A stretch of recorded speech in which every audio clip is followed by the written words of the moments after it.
the 111, the 411. Sipping lemonade, throwing light shade. How can I live any man? I am the core of who you are. So when you go, you gotta take me there. Take me. Hey everybody, it's Kayla Got the one. I'm back for another What's Good segment. I'm here with the beautiful Agyakomah. How are you doing, girl? Actually, what's good with you? I like to ask everybody what's good to the segment. How you and your family been with COVID? Because are you in New York? Yes, I'm in New York. How are y'all doing up there, girl? I mean, it's been good. I mean, I feel like for the past few months, it's kind of like, at least since almost like March, April-ish, it feels like we've gotten out of it. Now, recently, it feels like we're about to get back into like some kind of lockdown or something because of the Delta variant and stuff. So that's the only thing. But besides that, like, family's healthy, I'm healthy, thank God. But we're praying that we don't have to be stuck back in the house again. Yeah, I felt like we was just moving closer, and now it's like, oh my God. I know. So it's like, now we gotta prepare, but at least in the holiday, we're about to end up in the holidays, so we all are gonna be around families. So that sucks again because a lot of people can't be around their families. Exactly. So I love your music style. So how did you explain your music for people who listen, they don't really know what it is? Because I know you name it as Afrofusion, but maybe some people don't know what it is. Yeah, you know, it's funny because I feel like everyone has their own definition of like Afrofusion and what it means to them. And like in its basic form, it's like anything fused with like elements of Afro. It could be like Afro beats, you know, or like traditional African music. Me, I'm really into R&B and soul and neo soul. So like all like the classics and the greats like Brandy, Mariah Carey, Whitney Houston, Jasmine Sullivan, Jill Scott. Just I love R&B and soul music, but I also really love pop music. And I really, you know, growing up, I heard a lot of Ghanaian music in my house and a lot of like Ghanaian gospel. So like when I started like really like writing music in high school and going to the studio, when I graduated high school, I was trying to figure out like what kind of music I wanted to do. Like I knew I wanted to, you know, sing. I wanted to sing like all the other singers I was listening to, but I also knew like I wanted to have like a groove to it. I wanted to like do something different. So slowly but surely I've been like kind of curating and creating this whole sound where I'm just kind of merging those two worlds together, where it's kind of I haven't heard any artists like it before, and I think that it's opening up like a whole new genre and like thing. Like I was like, oh my gosh, because I love pop music too, but I also love my Brandies. I want to draw. I thought I was gonna grow up and be Brandy. Come on, of course. You can't tell me anything. But then I also love my Britney Spears too. I was like, you know, I'm telling you, yes, I love a Britney Spears. So you have a lot of empowering songs, especially the one like Pay Me What You Owe Me. Like, what is the message that you want your fans to get? Because when I listened to it, I was like, oh my gosh, like you just have such motivating, like black girl magic music. Is that what you want your listeners to get from your music? Well, yeah, I feel like whatever message they get out of it, I want them to get that message, right? Because for me, when I wrote the song, it was very specific to my situation, like specific to my situation at work, specific to feeling like, you know, my job is like demanding so much of me, but it's like, girl, like you're not even paying me like all that much to be like requiring all this energy and stress from me. Right. So I wrote that like literally 20, I think 19, while I was like sitting at the desk at work. And I remember being so frustrated. And I told you wrote that at work? Yeah, like I was writing down lyrics to it, and I just knew, I was just like, ooh, I was just frustrated that day because I think something happened, and I told myself, ooh, I'm gonna write a song about this. I'm gonna write a song about this because you know, it's giving me creative energy right now.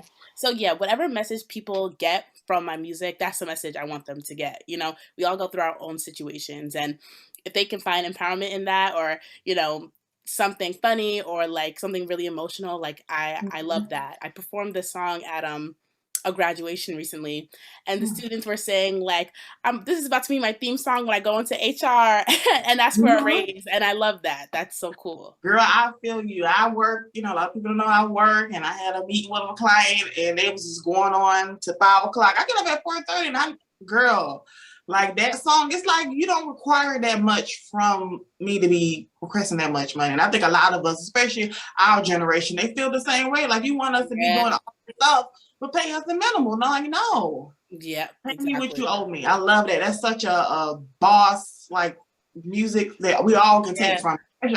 Can you please tell me where the money day? Because I really do not know.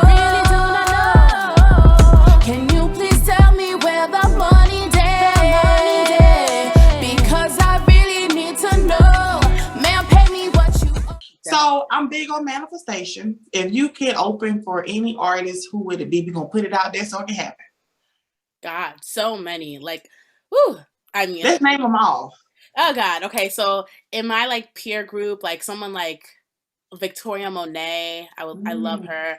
Ari Lennox, Beyonce. I mean, hello. Yes. Janet Jackson. Come on. Who else? So many people. Oh my God, Jasmine or Brandy. God, like I would have to get my vocals like up to the top tier. Just any like great entertainer. Like, who else? There's so many. I'm big on manifestation. I feel like we say it, it's gonna happen. Like I know. I'm gonna see it. Like, oh my gosh. I know. Like Burna Boy. He's going. I think he's even going on tour soon. So someone like him, that would be like amazing. Yeah. So many that are just not even coming to my mind, but just anyone, like everyone. What's your whole creative process when it comes to like making your music? I love asking you artists this question because everybody has their own creative process, and maybe sometimes people can get stuck, but they can hear from someone else like, hey, I get stuck with my music. I don't know where to go, but this particular artist, it does it this way. So do you have your lyrics when you go into the studio and kind of find a beat? I feel like it always varies. Like right now I'm in the period where I'm so focused on my upcoming EP release that I haven't really been sitting down and writing like I usually do. Right now, the process for creating in this moment is just like jotting down like notes and titles and words and just something that jumps out to me. Like sometimes I'll be watching something on YouTube or Netflix and like the word 1B came to me, like 1B, the color hair.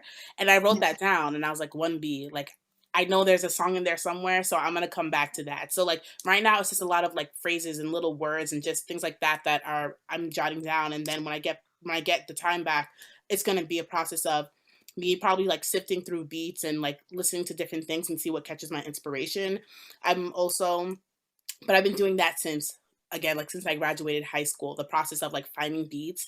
Now I'm kind of in the place where I also want to be able to help like co-produce and really like help bring the instrumentation and the production from scratch. So like now when I get back in the studio, it's like I want to like be literally in the mix. Like I really want to be involved with the musical aspect.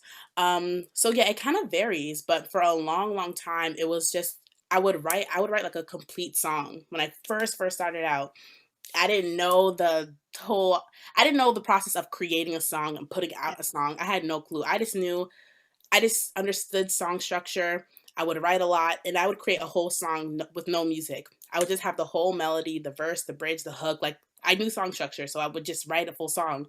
But then I'd be like, I have no beat to this. Like I have no instrumentation. So after I started understanding, like I need to either find a producer or find like a beat online, I started switching up my process where I would go online or find beats and look and listen. And then I'd be like, okay, let me try to match what I've written in the past to this beat and let me create something from scratch. So it comes so many different ways. It always changes. That's dope. So since we talked about your whole creative process and how it works for you, when was that moment for you? You was like, music is for me. I'm going to pursue this. This is my passion. I always say that there was never like a specific moment. Like I feel like for me, it's always just kind of been evolving. It's just always been there. It's always just been like in my heart, and I was just always doing it. Like there was never like I never had that moment where it's like, oh, someone like discovered me or, it was just always kind of like in elementary school, I love to sing. Like, like in your spirit, like you just like to do something, you just keep doing it. Some kids like to play soccer, they just keep doing it and it's just what they do. I just left to sing. I kept singing. You know, I would take some instrument classes, and middle school came and I just kept singing. And I remember one time at the time in middle school, I was taking violin. And in my school, for some reason, you could either take an instrument or chorus class, vocal class, but you couldn't take both. So I was taking violin, and then I would always like sneak into my friends' chorus classes because they were always really fun. And I remember I was like playing around and singing to the vocal teacher one time when the class wasn't there. And he was just like, why are you not singing? Like, why are you not in the chorus class? Yeah, friend me, yeah, friend me, yeah, friend me. Agyakomah, sister and fly, queen that you know. Friday one, so you know how I roll. It's the sway of the hips, confident lips, sexy, sassy, cool, collected. They are pointing at me and asking around, asking who is she? Like, who is she? And I was like, I don't know, I play violin, whatever. Right. And then after that next year, I stopped playing violin and I went on to the chorus class. So it just kept going. High school. It's like it kept following you. I It just understand. kept following Yep. everywhere. High school, Everybody college. keeps mentioning it to you, but it don't really click to you. The same was with me with creativity. Everybody's like, "You're so creative." I was like, okay. Yeah. You just, as you become adult, you be like, "Oh, well, it was there," but it was your passion, so you didn't really notice it, but everybody else noticed it in you. Yes. Exactly. Even now, like when I go to the studio, like I still feel like, even though I've been doing it like again since I graduated high school, and that was like 2014, Yeah. like now it's like I've been going to the studio so much, like I've gotten, like I've gotten to a better level. Like I'm better in the studio. I know how I want to record myself, and I know how to like kind of like vocally produce myself. Now I go into the studio and people are like, "Wow, like you work really quick. Like you're like I can tell you know what you're doing." And I'm like, "Wow." It still feels like I'm a newbie. So as life progresses, you just progress along with it. Oh, I love that. So, girl, your next singer that I love is Who Is She? Like, you have some great ways of naming your songs, and I can't wait for this EP. Like, I love seeing the structure of how you artists like arrange your EP. So I can't wait to actually see how you're gonna name those. But I'm pretty sure you'll let us know that later. So we're gonna play a little game. This is something I added new. So since you have a song called Who Is She, we are going to name 3 things about yourself that listeners don't know about you, but they will know now. So who is she? So 3 things listeners do not know about me. Ooh, I guess 1, I am really scared of balloons. I don't like balloons. Really? Yeah, it's such a weird, like, irrational fear or whatever. I don't like them around me. Like, it just gives me anxiety. I just feel like I hear the popping noise That already. sound. Oh my gosh, yes. I absolutely hate balloons. I don't like looking at them or anything. 2, I'm scared of flying. I don't like, not that I don't like heights, because like roller coasters are fun and stuff. Yeah. I don't like being in the air. I don't like layovers because I don't like the feeling of the plane going up and the plane going down. So I need Oh girl, I be praying. I'll put my head out like, Lord, please. So I don't like it's a feeling that is not like a roller coaster. It's a feeling that's not like a roller coaster. It's not like a roller coaster, but it's a feeling that's just like, oh God. I'm in that something's not right. So I have to take medicine to knock me out. So 2. Oh, 3, what's something fun? I mean something funny. I guess like I started driving when I was 16 or 15, but like I used to drive without my license sometimes because I always say like that I was like a chief driver. I was a boss driver. Like my mom would say like as soon as I got in the car, I was ready to go. So at a certain time, I used to drive without my license around town and stuff. Did you grow up in New York? Yeah, but not in the city. Okay, because everybody I meet from New York, they cannot drive. I'm like, what? I know. Even I have friends in the city who don't know how to drive. And because I live outside of the city in the suburbs, it's like you have to, like, once you're 16, you kind of have to learn how to drive to move around. But I didn't start driving into the city until like I graduated college or whatever, because that's a different beast. I can't imagine. I see it on TV. It just seems like everybody's just jam packed and everybody just hit each other and keep going. That's how they make it seem like it's on TV. They're so impatient. As soon the millisecond the thing turns green, people are honking. Like, calm down. Ooh. Oh my gosh. Sorry. Okay. I'm surprised mine ain't go off. We have a storm coming our way. I'm in Georgia there's a hurricane coming, but we're getting a Oh, storm. no. So that's where I'm like, oh gosh. I'm looking at the trees below. Oh no. Yeah, that's that Georgia weather, girl. It's something, we just gotta take shelter. But hopefully everything is good. The rain just goes on by. Yeah, you see my face. That's another who is she thing. I don't like crazy weather, like thunderstorms. Again, that whole loud noises, thunder, lightning, like it freaks me out. I don't like severe weather. Like Yeah, you would hate it here. Trees is always fall because down south the trees are so old. Oh my God, you could just be driving and a tree just fall in the middle of the road. Georgia, get it together. I just need something sunny and nice or cool and, right. cool and calm. So throughout your, journey through music, what's one thing that someone have gave you some type of advice that will always stick with you throughout your career? Ooh. I would say something. I had an English teacher back in high school who passed away I think almost 2 years ago. And she was one of two, I think, Black teachers I ever had in my course in my whole schooling time. And I remember when I was in the class, we were in the computer lab and we were writing some type of paper.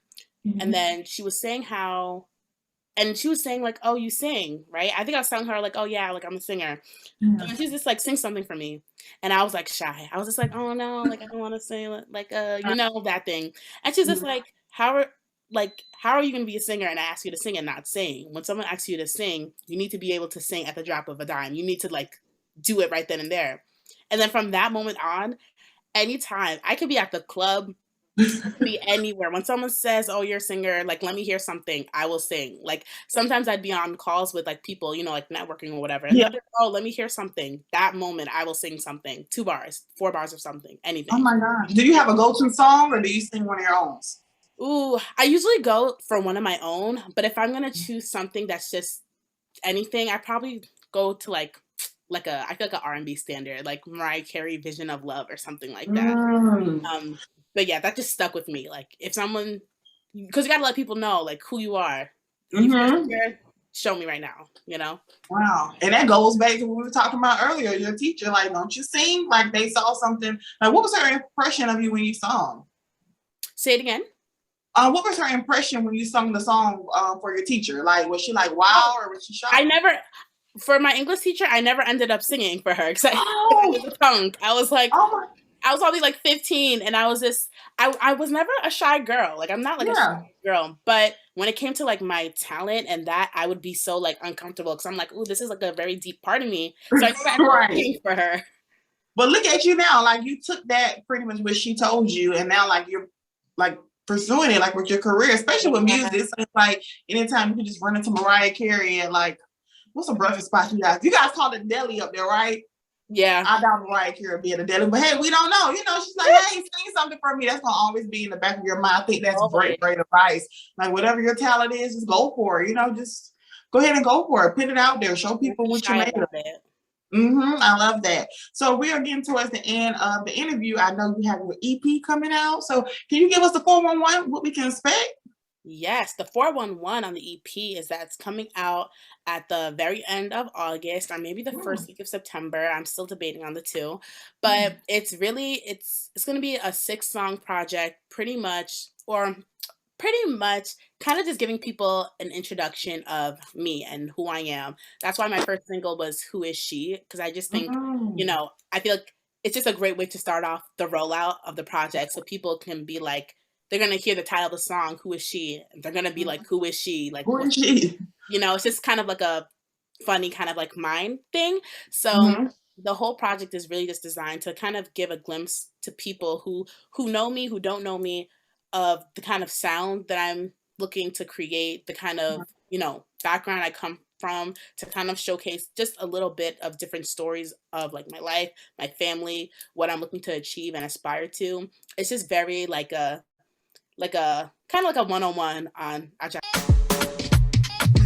Look at me. Sister, you are doing so well. Congratulate yourself. And see all the steps you made, the small and the big ones. Been growing so much and I'm so proud of myself. So excuse me as I hype myself up. Go girl, you focus focused. You got the eye and the tiger, you roaring. Go girl, I see you strutting.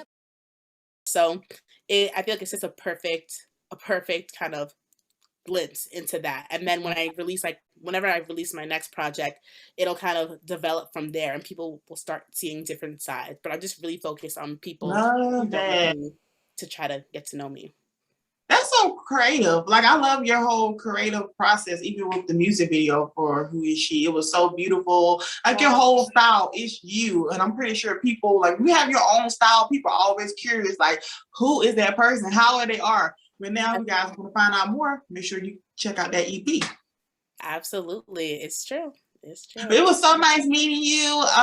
This was fun, right? Real easy and chill. I like to make it feel like we're just having a conversation, especially with girls. It's always like girl chat. So pretty much when your interview comes out, I'll go ahead and let your PR team know. But I'm always here to support all of you artists. Whenever you have something coming out, I'll be sharing to my story and tagging and everybody. And 2 of your singles will be on my What's Good playlist. It's on Spotify and Apple. So all of you artists is on there. So when I promote the show, people can listen to your music. So thank you so much. It was so nice meeting you. Thank you so much. It was an honor to chat with you. Thank you so much for sharing your platform. Hey, y'all.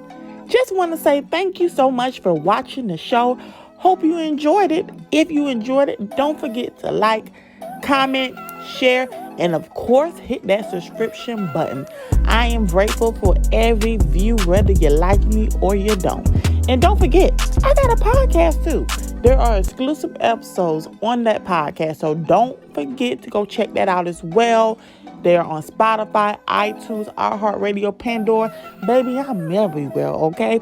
And follow me on social media. I'm Kayla Got the 411 on Twitter, TikTok, Instagram, Facebook, Pinterest, Tumblr. Baby, like I said, I'm everywhere. Thank you again for watching the show, and I'll see you on the next episode of Kayla Got the 411.